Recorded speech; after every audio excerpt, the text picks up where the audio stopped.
Can you recall the aroma of yellow leaves? I bet you can, to some degree. Take a mental walk with me down the street of a trendy shopping area. The city doesn't really matter. What matters is that it's cold outside, because it recently rained, and you can see your breath.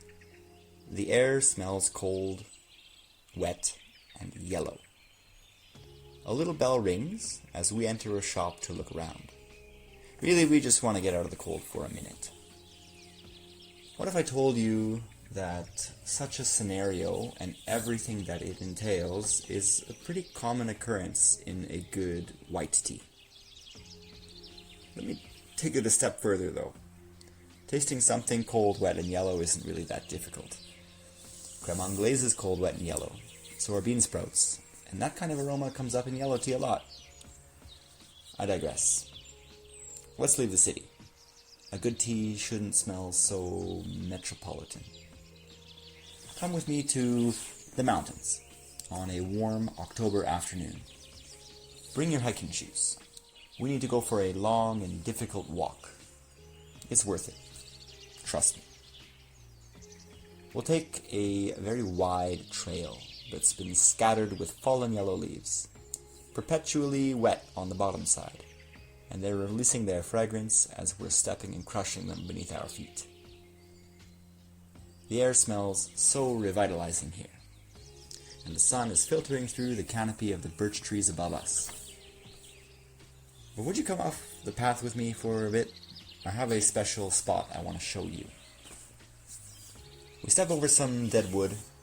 There is a patchwork of moss and bare rocks and boulders, yellow leaves, and we're going to head towards this blue sky in the distance. We've gained a lot of altitude. You probably haven't noticed because you're just busy watching your steps. We arrive at a clearing. Check this out. It's a beautiful open valley to stare into. Yellow larches, orange poplars, birch, green pines, and you realize at this point you haven't had anything to drink since we got on this trail. We've been hiking for a couple hours. You reach for your water bottle. Your body is hot. You can feel the heat and the sweat under your clothes. You're standing in direct sunlight, and this is not helping you cool down at all. But the sun does feel really nice.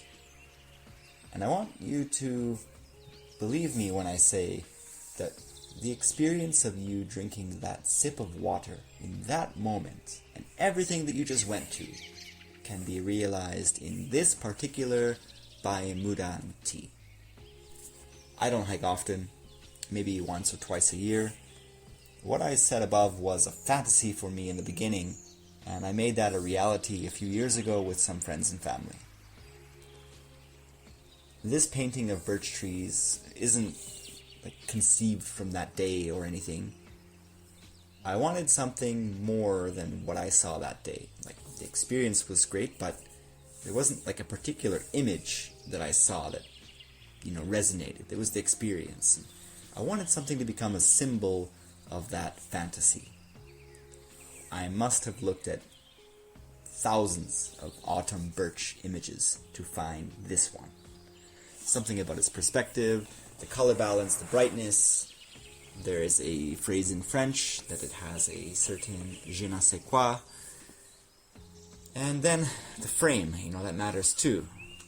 But when I had it all together, I don't know how many times, but I have sat quietly in front of this painting, staring into it and sipping this tea, just letting my mind wander this mountainside.